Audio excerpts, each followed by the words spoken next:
जी नमस्कार साथियों। जय हिंद, वंदे मातरम, राधे राधे। आज की जो हमारी क्लास है उसमें टॉपिक चल रहा है हमारा वर्णमाला। और वर्णमाला के अंतर्गत हमने अब तक अपने 3 सेक्शन कंप्लीट कर लिए हैं। वर्णमाला हमारा टॉपिक है। पिछली क्लास तक हमने इसके 3 सेक्शन कंप्लीट किए। एक है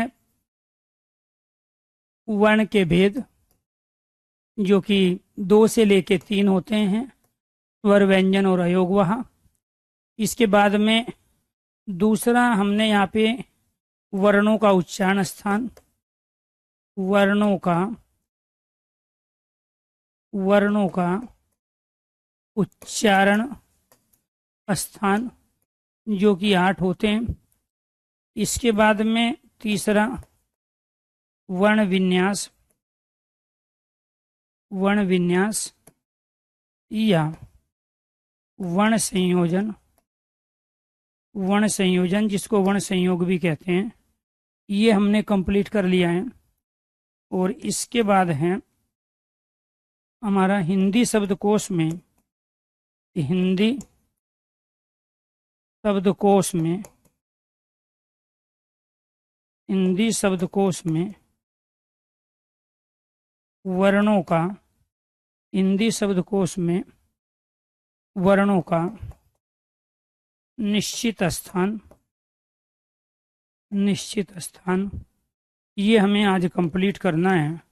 और पांचवा है पर्यटन के आधार पर, पर्यटन के आधार पर, पर्यटन के आधार पर वर्णों का वर्गीकरण, वर्णों का वर्गीकरण। तो प्यारे दोस्तों, इससे पहली जो क्लास थी उसमें कुछ आपको अल्पप्राण महाप्राण के बारे में हम बता रहे थे। तो जो अल्पप्राण और महाप्राण की जो तमाम कंडीशन थी वो केवल स्पर्श व्यंजन से जो संबंधित थी, तो वो आपको बताई गई। उसके आगे की चीज जो हम पढ़ेंगे पर्यटन के आधार पर वर्णों के वर्गीकरण में ही पढ़ेंगे। और इसके बाद हम फिर ये हिंदी शब्दकोश में वर्णों का जो निश्चित स्थान है, ये वाला हम टॉपिक ले लेंगे। तो पूरी वर्णमाला को 4 अलग अलग भागों में बांटा गया है और इनमें से 3 हम अब तक कंप्लीट कर चुके हैं। इनमें से ये तीनों हमारे कंप्लीट हो चुके हैं। इन 2 पे आज हम चर्चा करेंगे। अगर मैं सही कह रहा हूं तो एक बार सारे स्टूडेंट ओके कीजिए, यस कीजिए। तो पहले पढ़ लेते हैं पर्यटन के आधार पर वर्णों का वर्गीकरण, क्योंकि जो चीजें चल रही थी वो इसी से जुड़ी हुई है। तो इसी को मान लेते हैं हम। चौथी कंडीशन क्या है? पर्यटन पर्यटन के आधार पर, पर्यटन के आधार पर वर्णों का वर्गीकरण। पर्यटन के आधार पर जो वर्गों का वर्गीकरण है उसके अंतर्गत हम क्या क्या लेंगे? पहला, पर्यटन है क्या?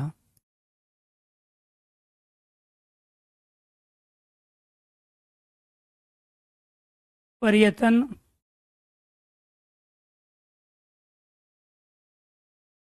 पर्यटन का शाब्दिक अर्थ, पर्यटन का शाब्दिक अर्थ प्रयास होता है, प्रयास होता है।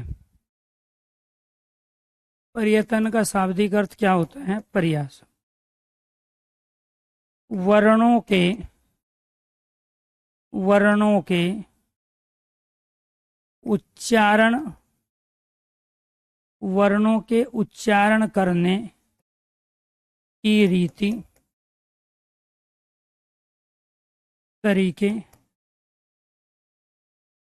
शैली को, वर्णों के उच्चारण करने की रीति, तरीके, शैली को पर्यटन अर्थात प्रयास कहते हैं। इसके बाद तीसरा पॉइंट, पर्यटन दो प्रकार के होते हैं। पर्यटन दो प्रकार के होते हैं। एक पर्यटन है आपका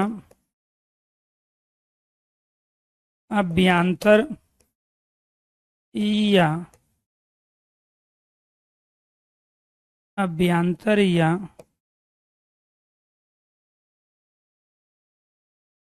क्योंकि अभ्यंतर या अभ्यंतर पर्यटन वो होते हैं हमारे चार प्रकार के। और दूसरा पर्यटन होता है हमारा बाह्य पर्यटन। ये होते हैं दो प्रकार के, चार प्रकार, और ये होते हैं हमारे दो प्रकार के। ये बेसिक प्रश्न है, तो हिंदी शब्दकोश में शब्दों का स्थान बाद में कर लेंगे, पहले ये करेंगे क्योंकि इससे जुड़ी हुई चीज इससे पहले वाली क्लास में चल रही थी। तो पर्यटन के आधार पे वर्णों का जो वर्गीकरण है वो प्यारे दोस्तों दो प्रकार का होता है, एक आभ्यंतर और दूसरा होता है बाह्य। यानी कि जो 52 वर्ण हमने पढ़े हैं अब तक की क्लासों में, जिसमें 11 स्वर है, 25 स्पर्श है, 4 अंतस्थ है, 4 ऊष्म है, 4 संयुक्त व्यंजन है, 2 उत्क्षेपित व्यंजन है, 2 अयोगवाह है। तो ये सारे के सारे आपके 52 वर्ण हो गए। उन 52 वर्णों का जब हम उच्चारण करते हैं तो दो तरीके से प्रयास होता है, एक शरीर के अंदर और एक शरीर के बाहर। तो जब हम वर्णों के उच्चारण करने के क्रम में, वर्णों के उच्चारण करने के दौरान शरीर के अंदर परिवर्तन लाते हैं, शरीर के अंदर के जो भाग हैं उनको एक्टिव करते हैं, तो वो अभ्यंतर पर्यटन कहलाते हैं। और कुछ प्रयास शरीर के बाहर भी दिखाई देते हैं, शरीर के बाहर, तो वो क्या कहलाते हैं, बाह्य पर्यटन। तो शरीर के अंदर होने वाले जो प्रयास हैं वो चार प्रकार के हैं, और शरीर के बाहर जो हम प्रयास करते हैं वो दो प्रकार के हैं। अब इन अभ्यंतर पर्यटनों के अंतर्गत ये जो हमारे अभ्यंतर पर्यटन होते हैं,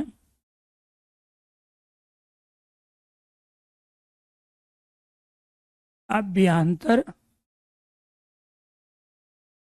पर्यटन, ये क्या है, इसको यहीं पे लिखते हैं।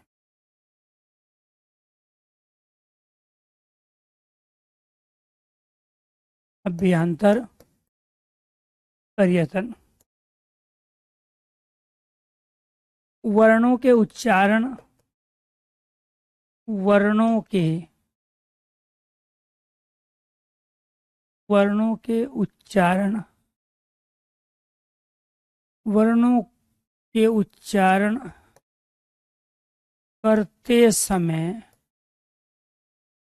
करते समय शरीर के, करते समय शरीर के अंदर, शरीर के अंदर होने वाले प्रयासों को, प्रयासों को, होने वाले प्रयासों को,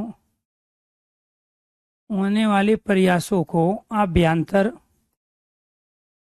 पर्यटन, प्रयासों को अभ्यंतर पर्यटन कहते हैं। वर्णों के उच्चारण करते समय शरीर के अंदर होने वाले प्रयासों को अभ्यंतर पर्यटन कहते हैं। दूसरा, अभ्यंतर पर्यटन चार प्रकार के होते हैं। इनमें से एक होता है हमारा विवृत पर्यटन, सॉरी, एक होता है संवर्त पर्यटन, दूसरा होता है विवृत पर्यतन।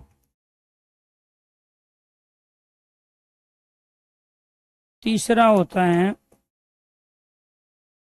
अर्ध संवर्त पर्यतन।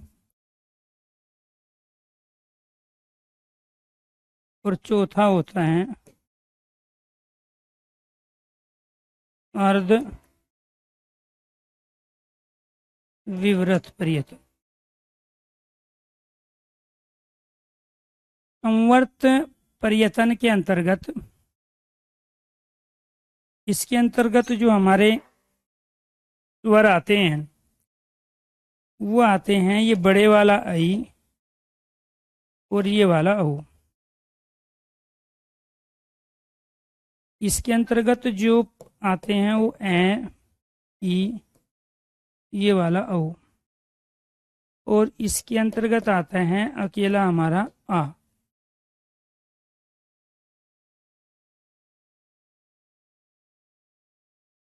और अब बच गए आपके छोटा ई, बड़ा ई, री, छोटा ऊ और बड़ा ऊ। इनमें आपको ये ध्यान रखना है, इनकी जो संख्या होती है वो 5 होती है, इसकी संख्या 1 है, इसकी संख्या 3 है और इसकी संख्या 2 है। और टोटल जो कुल हम स्वर वर्णों का उच्चारण करते हैं वो करते हैं 11। क्लियर? तो 5, 1, 6, 6, 3, 9, 9 और 2, 11। तो कुल स्वर जो हमारे हैं वो कितने हैं? कुल स्वर हैं हमारे 11। ये आपको ध्यान रखना। तो कुल स्वर कितने हैं? 11 हैं। तो अभ्यांतर प्रयत्न अर्थात वर्णों के उच्चारण करते समय शरीर के अंदर होने वाले प्रयास को हम क्या कहेंगे? अभ्यांतर प्रयत्न। ये आपके 4 प्रकार के होते हैं। इनमें एक संवर्त होता है जिसके अंदर ये 5 वर्ण आते हैं, दोनों ई, दोनों ऊ और एक री। विव्रत में आ होता है, अर्धसंवर्त में ए, आई और औ होता है। इसका छोटा, इसका छोटा, इसका छोटा। और ये 2 सबसे बड़े स्वर कहलाते हैं जो कि कहलाते हैं अर्धविव्रत में। तो आपको ये ध्यान रखना है, संवर्त कहते हैं जिसमें हमारा जो मुख द्वार है, जिसको मुख विवर भी कहा जाता है, जिसमें कम खुलता हो मुख विवर, वो कहलाता है संवर्त। और जिसमें वो पूरा खुल जाता हो, जैसे हमने प्रयोग किया ई, तो ई का प्रयोग करें तो हमारा जो मुख विवर है, मुख द्वार है, वो कम खुल रहा है। अब हमने प्रयोग किया आ, तो जब आ का प्रयोग कर रहे हैं तो द्वार पूरा खुल रहा है, जिसको मुख विवर, मुख द्वार, मुख का दरवाजा भी कहते हैं। अर्ध संवर्त में ए, जितना इसमें खुला इसका दुगना खुला, इनकी आधे से ज्यादा ए। और पूरा किसमें खुलता है? विव्रत में आ। ऐसे आई, जितना इसमें खुला उससे ज्यादा खुला, अर्ध विव्रत। तो यानी कि ये आपको ध्यान रखना है, संवर्त का मतलब होता है मुख विवर का, मुख द्वार का कम खुलना, और विव्रत का मतलब होता है मुख द्वार का पूरा खुलना, और अर्ध का मतलब होता है आधा। तो जितना इसमें खुला उसका आधे से ज्यादा इसमें खुले, जितना इसमें खुला उसका आधे से ज्यादा इसमें खुले, तो वो क्या कहलाता है? अर्ध विव्रत, अर्ध संवर्त। इनको देके आपसे ये पूछा जाएगा, इनको देके आपसे ये पूछा जाएगा। अब आपसे पूछा जा रहा है कि विव्रत पर्यतन बताइए किसका होता है? 4 ऑप्शंस आपके मिल गए, एक ई, आ, ए और आई, ये 4 ऑप्शंस हो गए, पहले 4। तो आपका राइट आंसर क्या हो गया? आ। फिर आपसे कह रहे हैं कि ये वाला आई बताइए क्या है? 4 ऑप्शन आपको ये दे दिए कि ये क्या है? संवर्त है, विव्रत है, अर्ध संवर्त है या अर्ध विव्रत। तो आप क्या कहोगे? ये अर्ध संवर्त है। क्लियर? तो अभ्यांतर का मतलब क्या है? अंदर। तो शरीर के अंदर होने वाले परिवर्तन आपके अभ्यांतर पर्यतन कहलाते हैं। तो जब हम इन वर्णों का उच्चारण कर रहे थे तो इन वर्णों के उच्चारण करने के दौरान जो हमें दिक्कत हुई तो वो आपको ध्यान रखना है, वो सारे की सारे आपके यहाँ अभ्यांतर पर्यतन के अंतर्गत आती है। ठीक है, ये तो था आपका भाषा वैज्ञानिक की दृष्टि से। अब आ जाओ व्याकरण शास्त्रीय अभ्यांतर पर्यतन के बारे में क्या कह रहे हैं। ठीक है, ये क्या कह रहे हैं? अभ्यांतर। ये तो था आपका भाषा वैज्ञानिक की दृष्टि से। ये क्या है? भाषा विज्ञान की दृष्टि से। अब व्याकरण शास्त्री क्या कह रहे हैं उस पे ध्यान दो, और वही आपका ज्यादातर पूछा जाता है,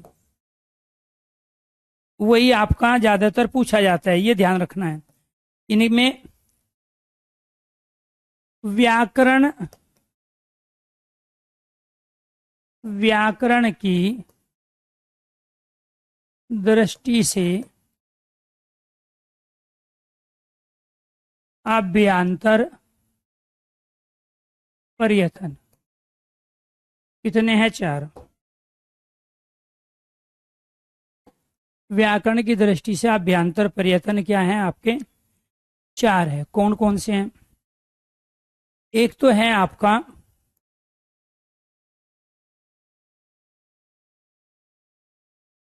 विवृत पर्यटन, विवृत पर्यटन। दूसरा क्या है?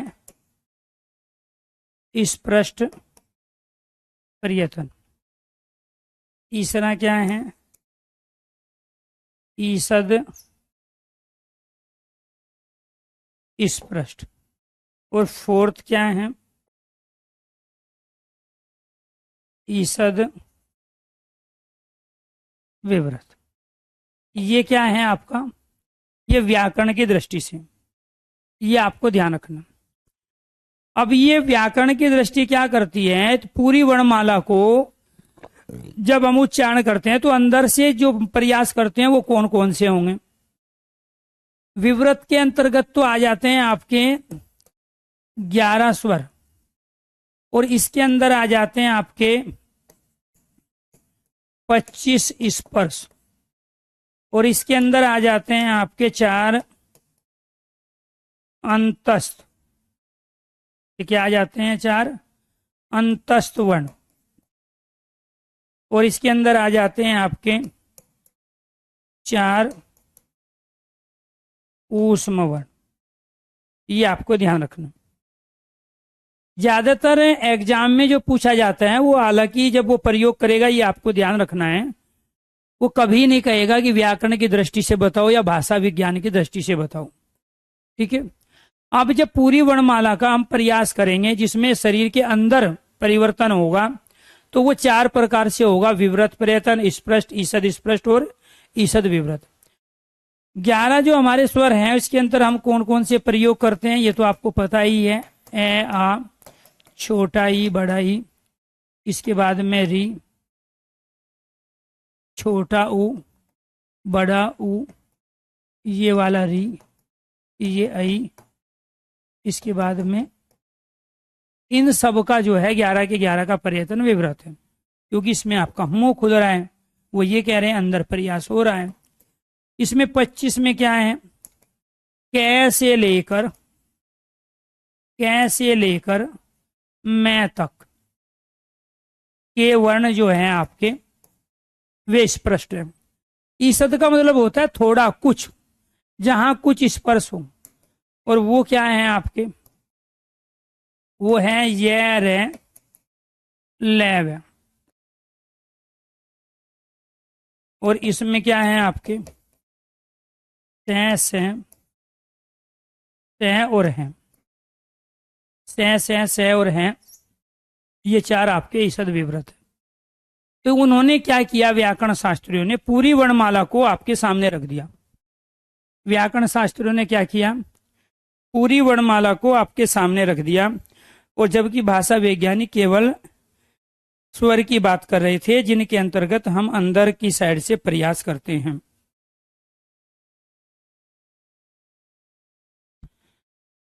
तो इसमें भी जो प्रश्न पूछे जाएंगे वो यही है, आपको वर्ण दे देगा तो 4 ऑप्शन इधर देगा वो, या फिर इधर से 4 ऑप्शन दे के आपको 4 ऑप्शनों के अंदर वो आपको वर्ण दे देगा। तो यही 2 तरह की क्वेश्चंस की वैरायटी हमारी यहाँ पर बनती है। ठीक है। अगर यहाँ तक चीजें क्लियर हुई है तो एक बार सारे स्टूडेंट ओके कीजिए, यस कीजिए। इसके बाद फिर आगे बढ़ते हैं।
यहाँ तक क्लियर है सबको? कोई डाउट है तो पूछिए। पूरी वर्णमाला को दो तरह से डिफाइंड किया गया है, एक भाषा वैज्ञानिकों की दृष्टि से और दूसरी व्याकरण शास्त्रियों की दृष्टि से। जब भाषा वैज्ञानिक की बात होती है तो वो केवल स्वर की बात करते हैं कि स्वर जो अब अंदर से प्रयास करेंगे तो हम इनका प्रयोग करेंगे जो कि 11 होते हैं, ठीक है, तो इनमें अंदर हम प्रयास कर रहे हैं। इसके बाद जब वो व्याकरण की दृष्टि से पूछता है तो फिर ये है। अब वो जब वो ऑप्शन में ये देगा तो इसका मतलब वो व्याकरण की दृष्टि से बात कर रहा है। ईसद का अर्थ होता है थोड़ा अर्थात कुछ। ईसद का अर्थ क्या होता है? थोड़ा अर्थात कुछ होता है। ईसद का अर्थ क्या होता है? कुछ। तो यानी कि जब विवृत का मतलब होता है मुख का खोलना, ए आ ई मुंह खोल रहे हैं, और ईसद का अर्थ क्या होता है? थोड़ा। जब थोड़ा मुंह खुले, जैसे से है में पूरा मुख विवर द्वार खोलने की आवश्यकता ही नहीं है, थोड़ा खुलता है। तो ईसद का अर्थ क्या होता है? कुछ अर्थात थोड़ा। तो जब थोड़ा मुख खुले तो हम ये ऊष्म वर्ण का प्रयोग करते हैं, जब पूरा मुख खोलते हैं तो हम 11 स्वर का प्रयोग करते हैं, और जब फेफड़े वायु छोड़ते हैं वो शरीर के अंगों का स्पर्श करके बाहर निकलती है तो उनको स्पृष्ट कहते हैं, क्योंकि स्पृष्ट किससे बना है? स्पर्श से बना है। और इसके बाद में इस स्पर्श व्यंजन के बाद में क्या आते हैं? स्वर के बाद में स्पर्श, स्पर्श के बाद में अंतस्थ, अंतस्थ के बाद में ऊष्म आते हैं। यही तो पढ़ाया आपको वहां पे भी। तो इसके बाद में आपके स्पृष्ट आ गए, स्पृष्ट के बाद में आपके ईसद स्पृष्ट, और फिर क्या आ गए? आपके ईसद विवृत। संयुक्त व्यंजन क्यों नहीं दिए यहाँ पे? क्योंकि वो इन्हीं तीन को मिला के बनते हैं। स्पृष्ट, ईसद स्पृष्ट और ईसद विवृत जो वर्ण होते हैं ना हमारे, इनसे मिलके बनते हैं, इसलिए उनको इसमें शामिल नहीं किया गया। ये तो थे आपके अभ्यंतर पर्यटन। अब दूसरा आ जाओ, बाह्य पर्यटन। बाह्य पर्यटन पर भाषा वैज्ञानिक और व्याकरण शास्त्री दोनों सहमत है। बाह्य पर्यटन के, बाह्य पर्यटन किसे कहते हैं? वर्णों के उच्चारण के दौरान शरीर के बाहर होने वाले, शरीर के बाहर होने वाले प्रयास को बाह्य पर्यटन कहते हैं। होने वाले प्रयास को बाह्य पर्यटन कहते हैं। ये बाह्य पर्यटन आपके दो प्रकार के, बाह्य पर्यटन कितने प्रकार के हैं? दो प्रकार के हैं। एक होता है आपका घोषत्वय के आधार पर, और दूसरा है प्राणत्वय के, घोषत्वय के आधार पे और प्राणत्वय के आधार पर। घोषत्वय के आधार पे भी ये दो प्रकार के होते हैं, और प्राणत्वय के आधार पे भी ये दो प्रकार के होते हैं। यहां पर देखिए, घोषत्वय के आधार पर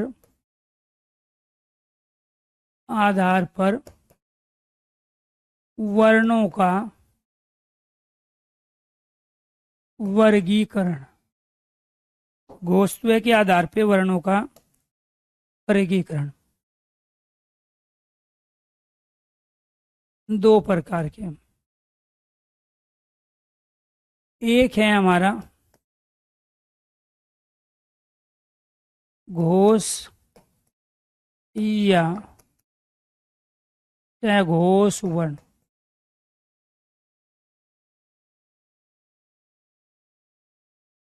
जिन वर्णों के जिन वर्णों का उच्चारण जिन वर्णों का उच्चारण करते समय जिन वर्णों का उच्चारण करते समय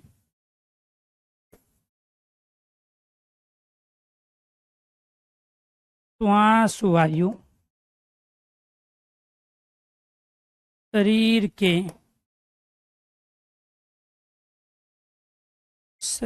के अंदर टकराकर कुछ देर बाद श्वास वायु शरीर के अंदर टकराकर कुछ देर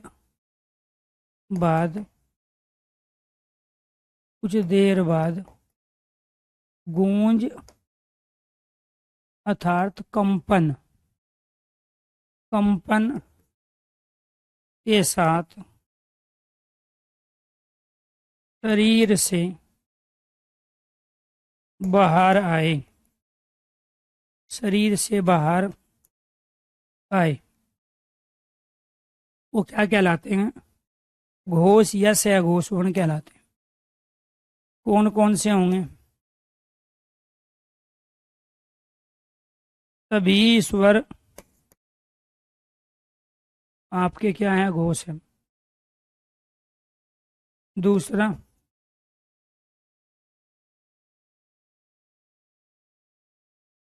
स्पर्श, यहाँ पे लिख देते हैं हम स्वर वर्ण।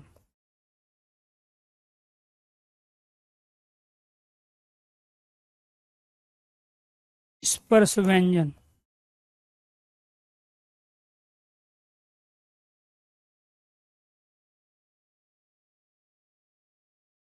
अंतस्थ व्यंजन,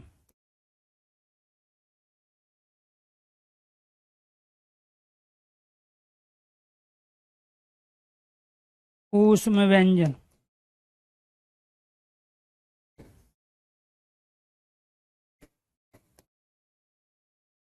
अयोग वहाँ वर्ण। स्वर में 11 स्वर, स्पर्श में तीसरा, प्रत्येक वर्ग का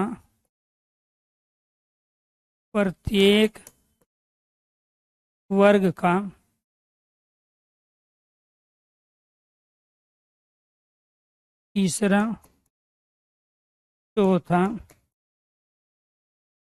पांचवा वर्ण। अंतस्थ में ये रे ले और वे, उसमें अकेला है, और इसमें क्या है? योगवा में अनुस्वार वर्ण। इनकी संख्या कितनी हो गई? 11 वर्ण की। इनकी कितनी हो गई? 15 वर्ण की। इनकी कितनी हो गई? 4 वर्ण। उसमें कितने हो गए? 1 वर्ण। अयोग वहाँ कितने हो गए? 1 वर्ण। टोटल कितने हो गए?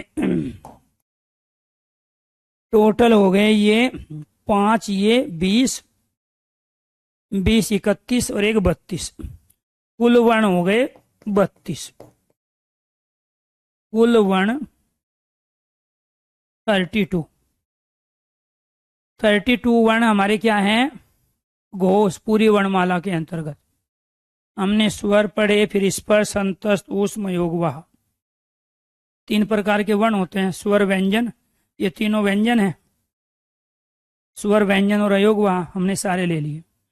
11 के 11 स्वर में आपको ध्यान रखना है गूंज होती है।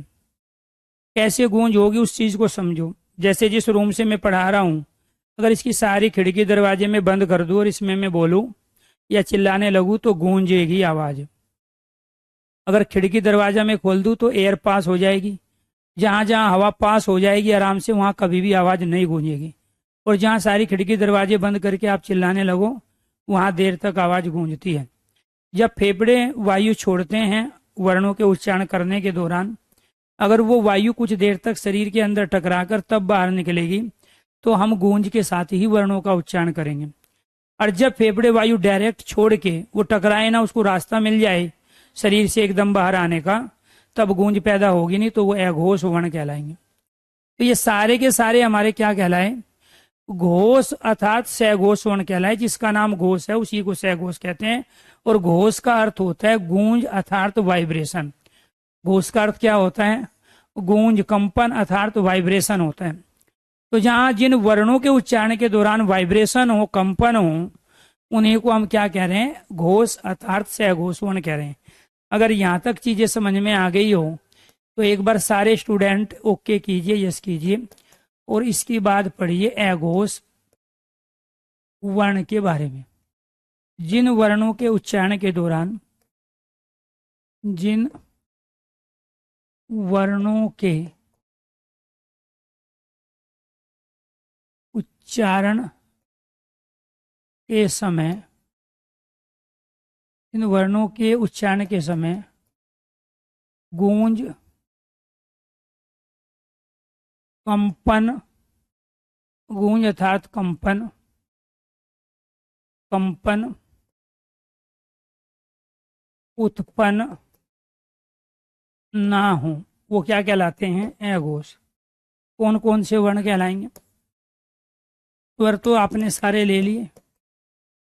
इसके बाद आपके क्या आ गए? स्पर्श व्यंजन। इसके बाद अंतस सारे उधर चले गए। ऊष्म व्यंजन। और इसके बाद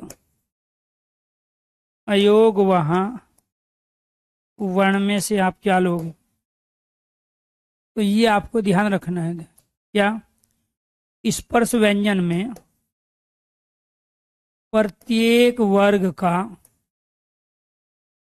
पहला व दूसरा वर्ण, ऊष्म व्यंजन में एक आपका उधर चला गया था तो बच क्या गया आपका? से। इसमें क्या बच गया आपका? इसमें बच गया आपका विसर्ग। इसको क्या बोलेंगे? विसर्ग बोलेंगे। इसमें कितने हो गए? 5 गुणा 2 10 वर्ण हो गए। इसमें कितने हो गए आपके? 3। इसमें कितने हो गए? 1। 10 3 13 और 1 14। वर्णमाला में 14 वर्ण आपके क्या है? अघोष वर्ण है। अब यहाँ देखो, यहाँ आपने ये है ले लिया था ना, इसलिए यहाँ ये 3 बचे, से और से। यहाँ अयोग वह मूल 2 ही होते हैं, आपने अनुस्वार यहाँ ले लिया तो यहाँ बच गया आपका विसर्ग। आपने स्पर्श व्यंजन में से प्रत्येक वर्ग का तीसरा, चौथा और पांचवा, लास्ट के तीनों यहाँ ले लिए थे। तो ये क्या है? तीसरा, ये क्या है? चौथा, ये क्या है? पांचवा। जब लास्ट के तीनों यहाँ ले लिए तो पहले 2 बचे, तो जो पहले 2 बचे वो आपने ले लिया यहाँ पर पहला और दूसरा। तो कुल मिला के 10 तो आपके ये हो गए, ठीक है। 3 आपके ये हो गए 13 और 1 ये 14 वर्ण आपके क्या कहलाए? अघोष। घोष का अर्थ होता है गूंज और कंपन। आगे ए लगा दिया तो क्या कहलाया? अघोष। ज्ञान के आगे ए लगा देंगे तो क्या हो जाएगा? जहां ज्ञान नहीं है, जहां गूंज नहीं है, कंपन नहीं है, वो क्या कहलाए? आपके अघोष वर्ण कहलाए। अगर यहाँ तक चीजें क्लियर है तो एक बार सारे स्टूडेंट ओके कीजिए, यस कीजिए, क्योंकि आप क्या पढ़ रहे हो? आप पढ़ रहे हो व्याकरण की दृष्टि से अभ्यंतर पर्यटन, इसके बाद में फिर बाह्य पर्यटन। बाह्य पर्यटन 2 प्रकार के होते हैं, ये आपने कंप्लीट कर लिया जो कि आपका गोस्तव है। इसके बाद आ गया आपका प्राणत्व के आधार पे, तो ये वाला कंप्लीट करना है अब आपको। प्राणत्व के आधार पे कौन कौन से आपके होते हैं। दूसरा क्या है आपका, प्राणत्व के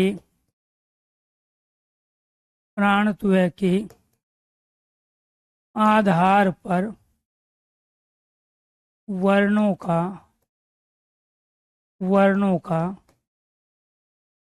वर्गीकरण।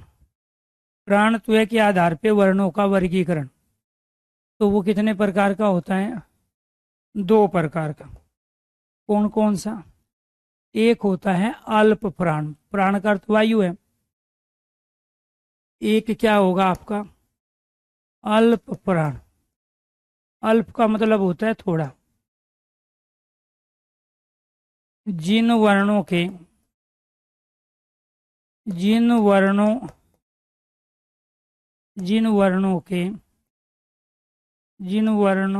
का उच्चारण करते समय थोड़ी अर्थात कम, थोड़ी अर्थात कम श्वास वायु शरीर से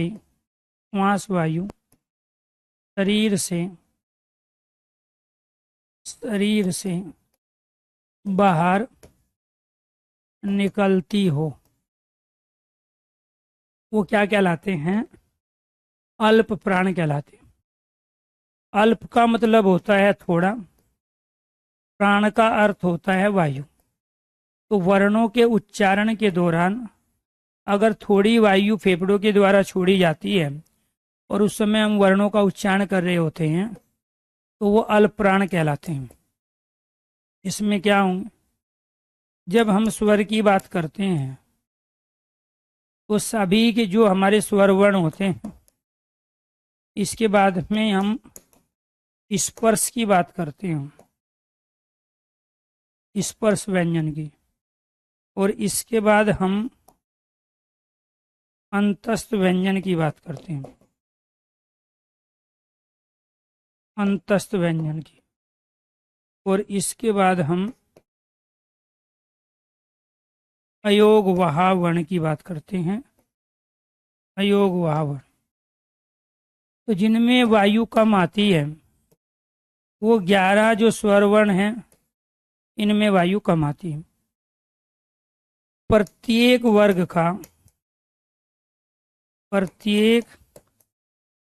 का पहला, तीसरा, 5वां वर्ण आपका क्या है, अल्प प्राण। इसके बाद अंतस्थ में यह रहे लय, वह क्या है, अल्प प्राण। अयोग वाह में जो अनुस्वार हैं ये क्या है, अल्प प्राण। यहाँ संख्या कितनी हो गई, 11 वर्ण की।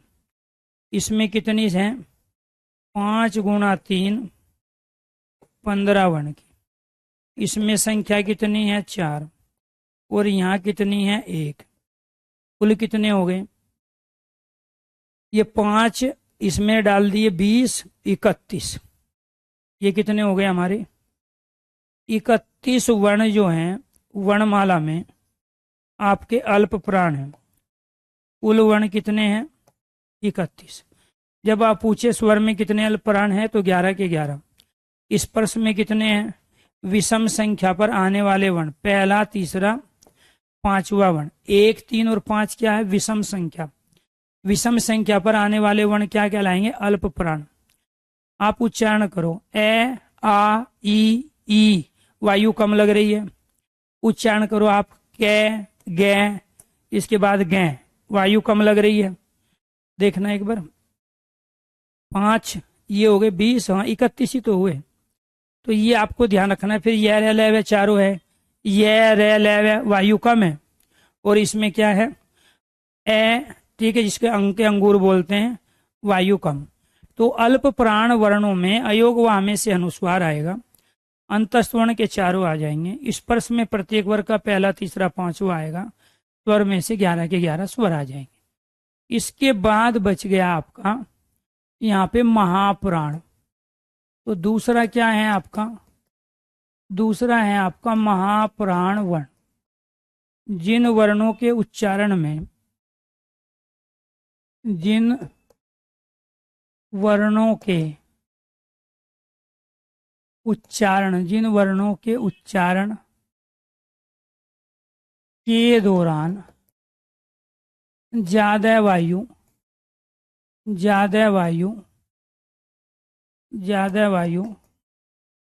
शरीर से बाहर निकले, शरीर से बाहर निकले, शरीर से बाहर निकले, वो क्या कहलाते हैं? महाप्राण। कौन कौन से होंगे? स्पर्श सारे आपने ले लिए। अब इसमें स्पर्श व्यंजन में सारे स्वर आपने ले लिए, सारे आपने अंतस्थ भी ले लिए। इसमें क्या हो जाएगा आपका? ऊष्म व्यंजन। और ये तीसरा क्या है आपका? अयोगवाह वर्ण। यहाँ जो आपके वर्ण आएंगे स्पर्श में, आपने पहला तीसरा पांचवा लिया था, तो प्रत्येक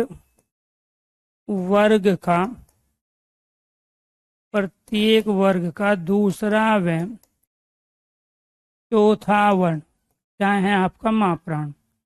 ऊष्म के अंतर्गत से और हैं, और अयोगवाह के अंतर्गत आपका क्या है? विसर्ग। अयोगवाह के अंदर क्या है आपका? विसर्ग। आपको ये ध्यान रखना है दोस्तों, 5 गुणा 2 बराबर 10, इसमें आ गए 4 और इसमें आ गया आपका 1, तो ये कितने हो गए आपके? 15 वर्ण। तो कुल वर्ण आपके कितने हैं? 15 हैं।